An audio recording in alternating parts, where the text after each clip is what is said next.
Hey, everybody, really excited to dive into the world of automation and digitization with a leader in the field of the enterprise, particularly frontline operations at Zebra Technologies. Andy, how are you?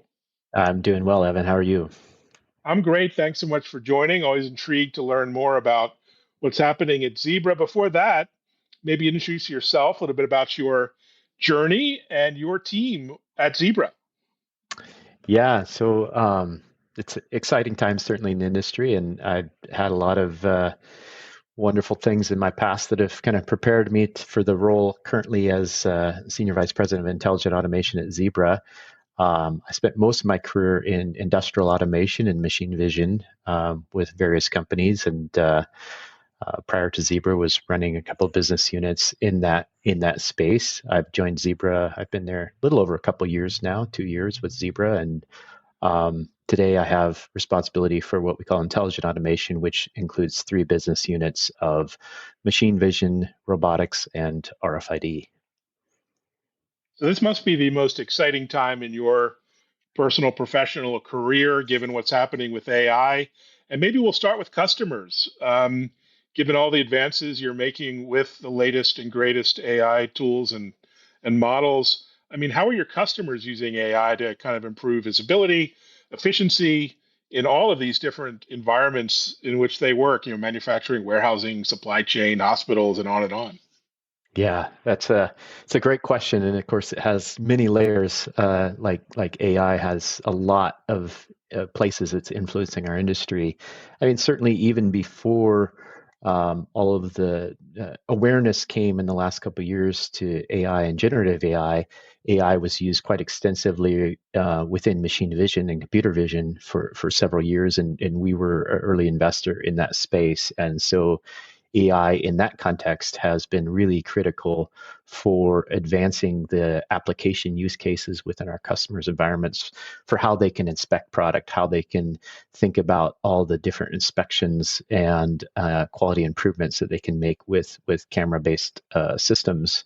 And then most of our portfolio is oriented towards kind of digitization or creating intelligence around physical objects. You can think, obviously, the simplest example being barcodes and Mm. creating that data. And of course, we create data, and then our customers have to, in most cases, figure out what to do with that data. And AI has really been a boon to them to help to figure out, what to do with the data, how to take the next best action, and certainly we're helping them with a lot of capabilities around that, both generative AI and then agentic AI, et cetera. So it's been a really exciting time, both kind of evolution of some of the computer vision AI technologies, as well as how do our customers take the data that we're creating and get a hunger for more data, right? I mean, if you're using AI, there's almost no there's an unending appetite, I guess is the best way to put it, for data, and we're in the business in a lot of cases of helping our customers with creating data. Amazing.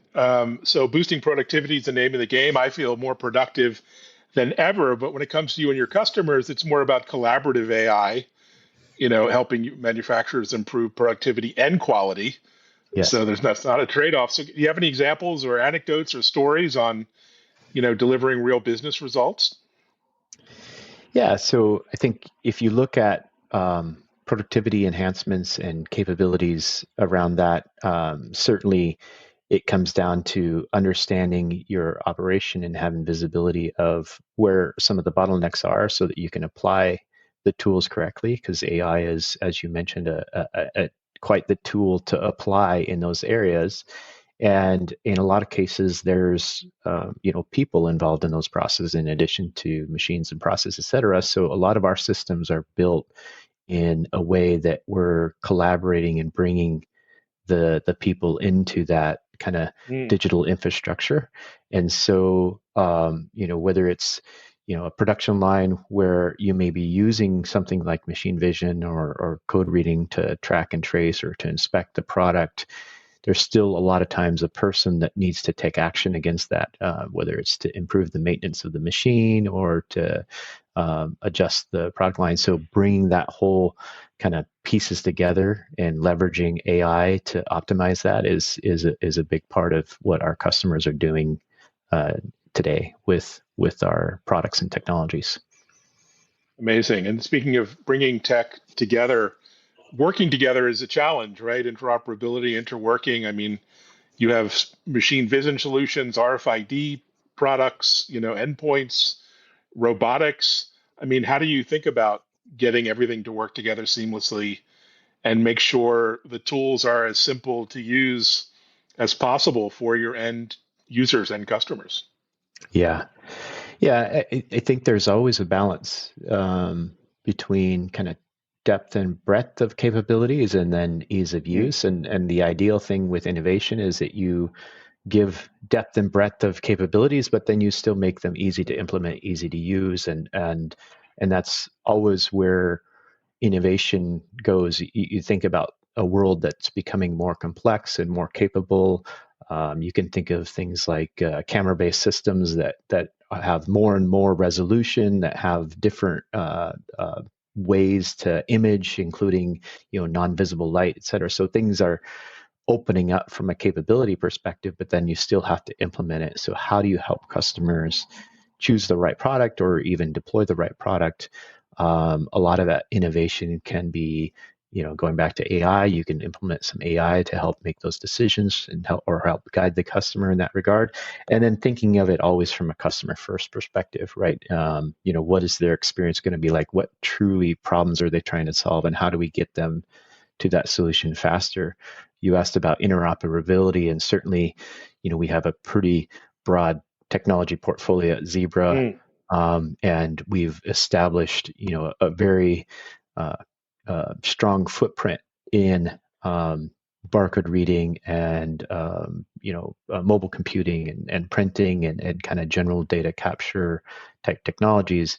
We're leveraging a lot of the experience in those areas of digitizing work to help our customers migrate from that digitizing to automating, and kind of helping them on that journey as best we can, putting things in the context of things that they've known and comfortable with and using, where be it, transitioning from a handheld barcode reader to a fixed mount barcode reader to a machine vision system, and using some common language, common APIs that really help our customers, whether our customers be the end customer or the system integrator or the solution builder in between, such that as if you're working with Zebra, you've got some familiarity along that journey, and that's been a big focus for our teams, is how do we help our products, even acquisitions that we've made, all come into kind of a common customer experience and framework.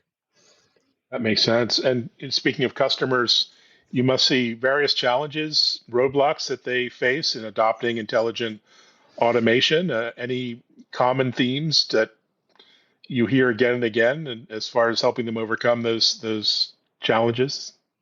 Yeah, I think one of the big challenges with automation is where to start. I think everybody knows that they need to automate. I think everyone knows that automation can bring benefits, but all projects are not created equal, obviously.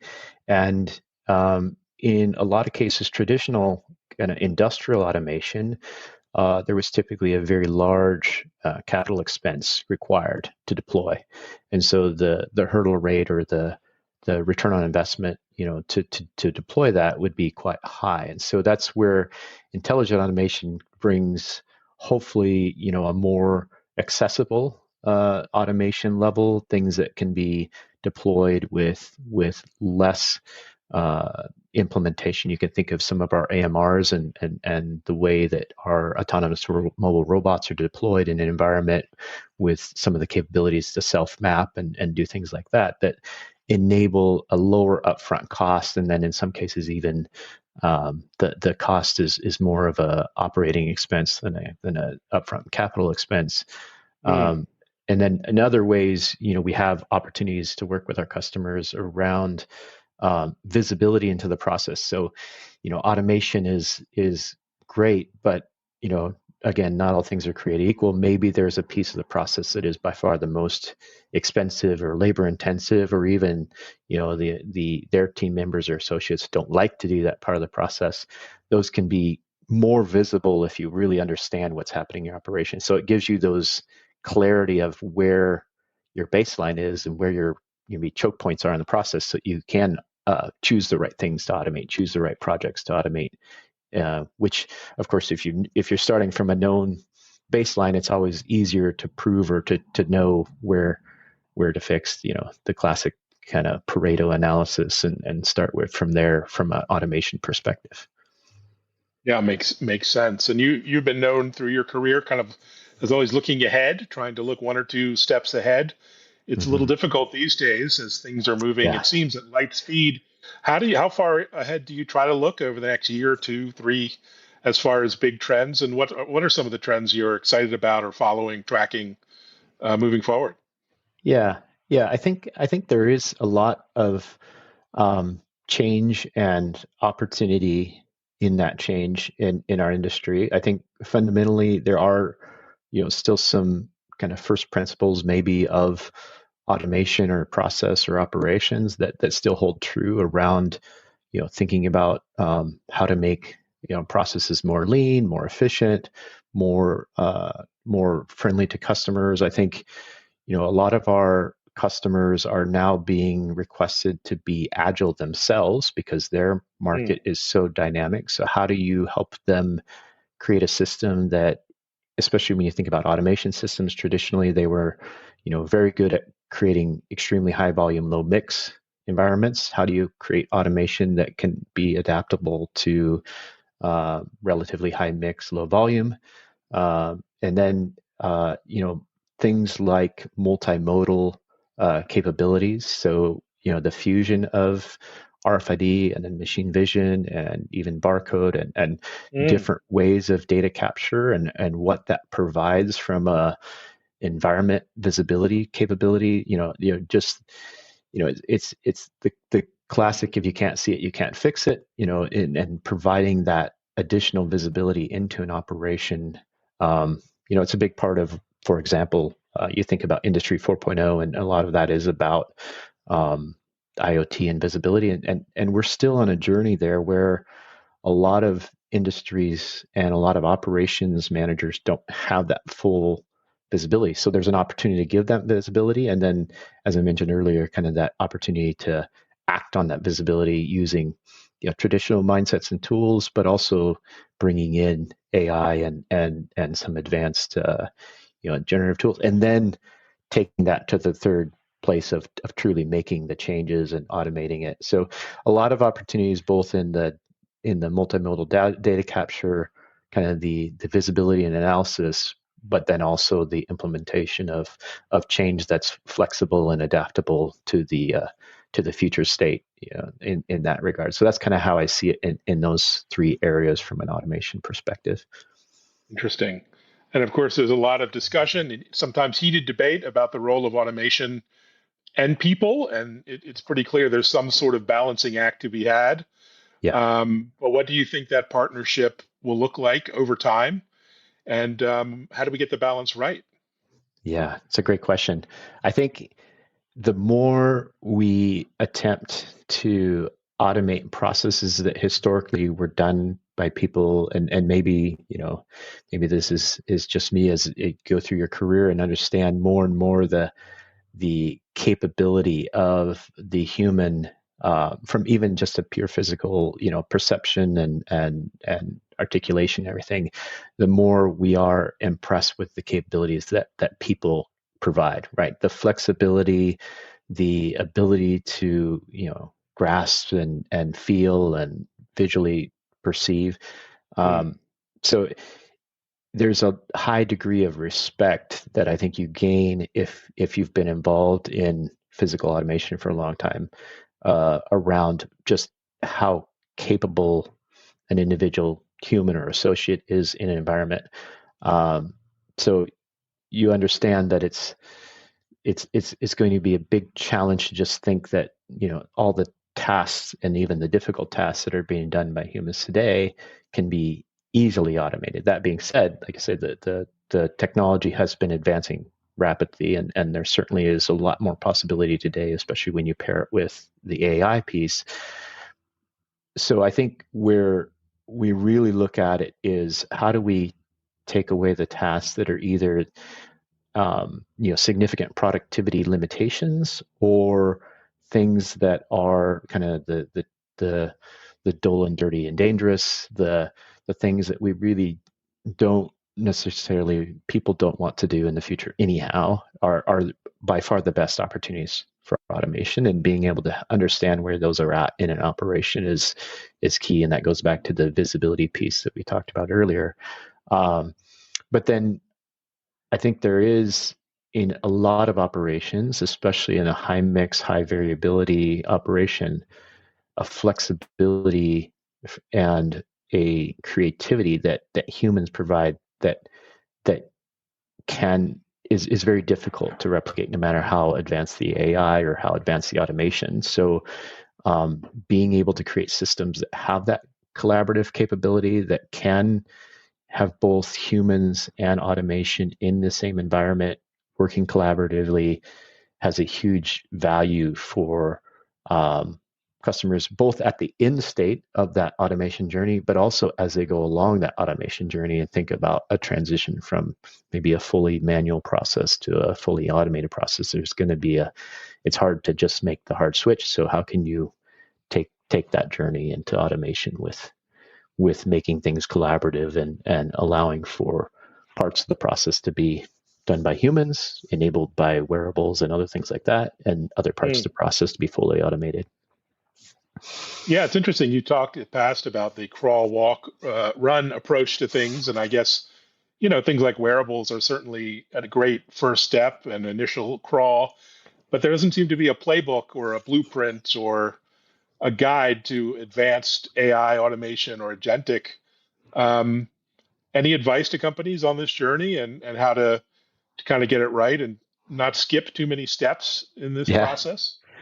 yeah, and you're right. I mean, generally, because the state of the art is advancing so quickly around agentic AI and what is possible, you know, what may not be possible now could easily be possible, next week or next month or next year.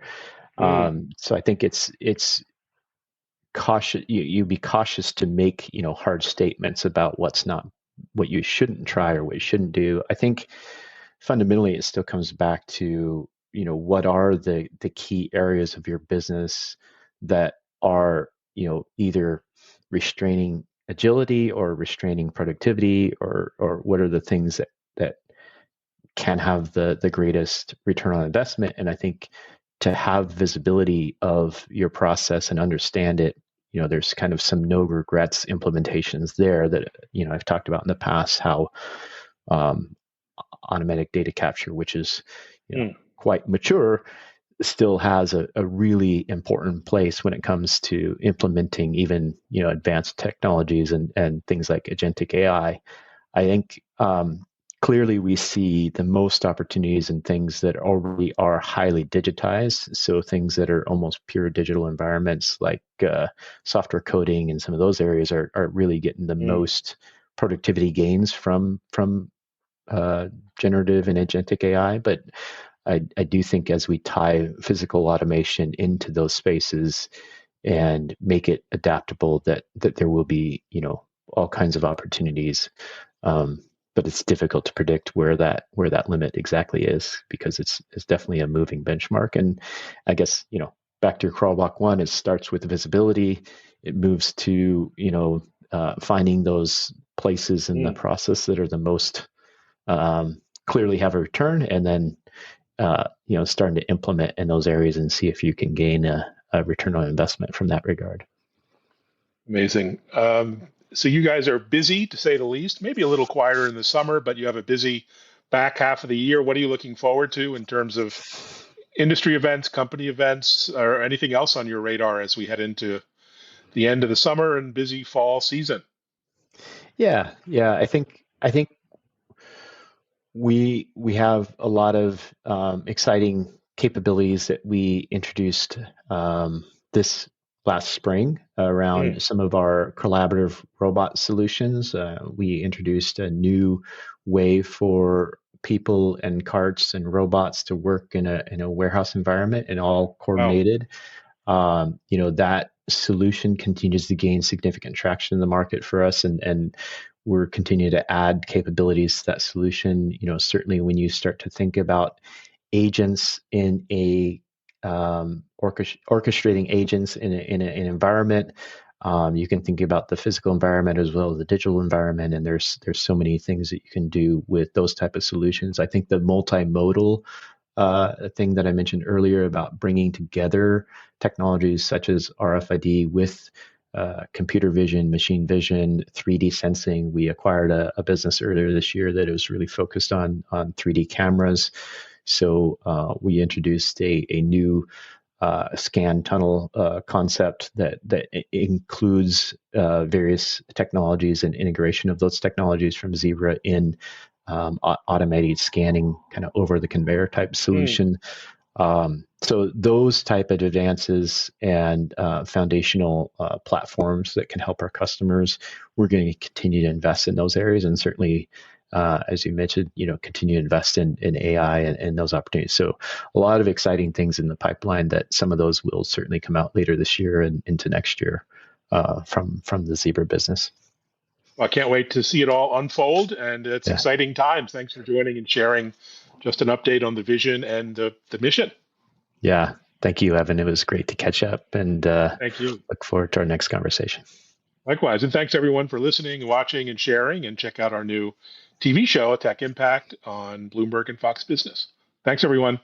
Take care.